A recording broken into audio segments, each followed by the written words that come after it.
On va débriefer la victoire du Real Madrid ce soir contre Mallorca, 3-0 et le Classico dimanche, FC Barcelone, Real Madrid, ça va être chaud bouillant. Très impatient de voir ça. Alors Nono, hier victoire du Barça contre Bilbao. Bilbao qui est quand même plus fort que Mallorca, 2-0 avec le retour de blessure de Yamal qui a été buteur. Et là ce soir un Real Madrid poussif contre une équipe de Mallorca qui a joué derrière. 3-0, une victoire quand même assez facile.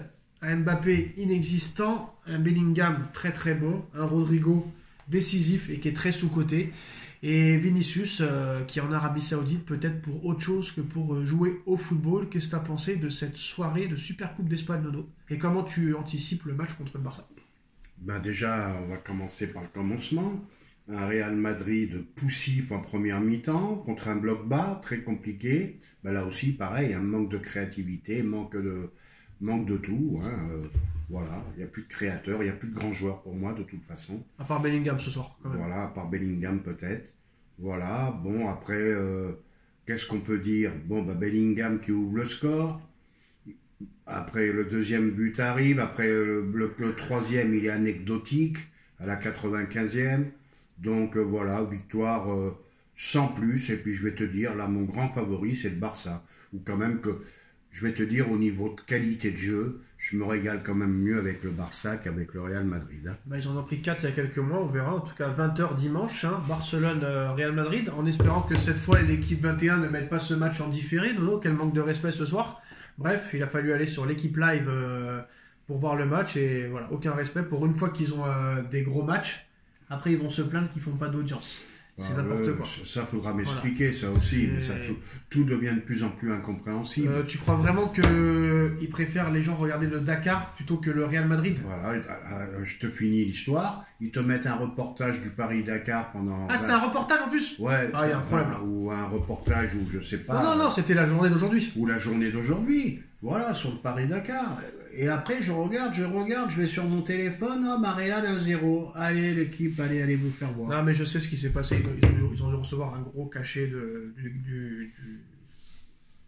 du Dakar pour promouvoir. Parce que tu peux pas préférer diffuser le Dakar plutôt que diffuser le Real Madrid. Enfin bref, c'est une grosse connerie. Pour une fois qu'ils ont Mbappé sur leur chaîne, en plus de ça. Ils ont eu de la chance, il a été fantomatique, Nono. Donc ils ont eu de la chance. Moi, je me suis demandé à un moment donné s'il jouait. Alors on va me dire, ouais, t'es un anti-Mbappé, t'arrives pas à te remettre qu'il soit parti. Non, ça n'a rien à voir. Ça n'a rien à voir, je l'ai pas vu, Nono. Je l'ai pas vu. Voilà. Je l'ai même pas. Je me suis demandé tout à l'heure, je t'ai demandé s'il jouait. Voilà. J'irai pas dire jusqu'à fantomatique. Mais bon, un Mbappé moyen, un Mbappé qui me fait pas rêver, moi personnellement. Voilà, quand tu vois le petit Yamal hier soir, là il a du souci à se faire. Il a du souci à se faire. Alors il y en a qui disent sans Mbappé ce soir on gagne 5-0 ce match. Sans Mbappé on serait dans le top 8 en Ligue des Champions. Sans Mbappé Rodrigo serait plus étincelant. Sans Mbappé Vinicius aurait plus marqué cette saison. Sans Mbappé le collectif serait plus meilleur. Voilà les supporters du Real Madrid ce soir. Mais bien sûr, Carlo Ancelotti il est comme les autres. Je veux pas être vulgaire. Alors voilà, la note de Mbappé ce soir. 2,5 sur 10. Voilà, je mens pas. Voilà, Sacha le mytho. Par quel site? Alors en Espagne. Voilà, 2,5 sur 10. Voilà. Oui, alors qu'est-ce qu'on va me dire? Qu'il a encore mal à la tête, qu'il a besoin d'un psychologue, c'est de la faute du PSG, c'est de la faute de Nasser. Qu'est-ce qu'on va me dire encore? Moi, je dis tout simplement, et je le dis depuis très longtemps, et Dieu sait que j'ai eu le droit à de sérieux commentaires là-dessus, Mbappé est surévalué. Bon, il a eu des éclats, c'est vrai, il a eu des éclats. Il est surcoté. Mais dans l'ensemble, dans le contenu d'un match, c'est toujours ses buts qui l'ont sauvé. Mais dans le contenu, c'est plus que moyen. Mais regarde-moi le petit Yamal hier. Mais moi, il m'a même fait rêver ce monde. Mais Mbappé faisait pareil à 17 ans, encore mieux. Non, il n'avait pas sa technique. Il n'a jamais eu sa technique. Si, il faisait pareil. Non, Mbappé n'est pas un grand technicien. À 17 ans, il faisait presque pareil au niveau des dribbles, tout ça et tout. Faut l'avouer. Bon, regarde le but de Yamal hier, tu me diras pas Mbappé a fait ça. Non, on va pas remettre les matchs de Mbappé à 18 ans. Non, mais je te dis. Pour moi, il a toujours été. C'est sa vitesse.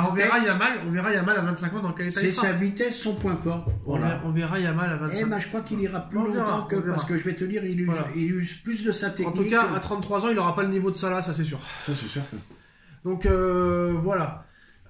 Aussi parler des autres choses. Si par exemple il passe à la trappe dimanche contre le Barça, qu'est-ce qu'il faudra en déduire? Ah bah tu sais, ils sont en pleine période de communication, le Real de Madrid. Ils n'ont pas trouvé mieux de trouver Mbappé, joueur du mois du Real la dernière fois. Ils peuvent recommencer. Voilà. Mais là, tu sais quel site qui a donné Mais ça 2,5? répond pas à ma question. Si dimanche il passe à la trappe contre le Barça, qu'est-ce qu'il faudra en déduire pour la suite? Ben, il faudra en déduire que le Barça s'est... Je sais pas, c'est en Espagne, ils ont donné 2,5, je ne sais pas. Il faudra en déduire que le Real s'est trompé, c'est tout. Non mais le joueur il devient quoi? Est-ce que c'est qu'il va continuer à performer ou il va continuer dans sa lignée? Je pense que si encore contre le Barça, c'est déjà un mauvais souvenir pour lui parce qu'il en a pris un paquet une première fois.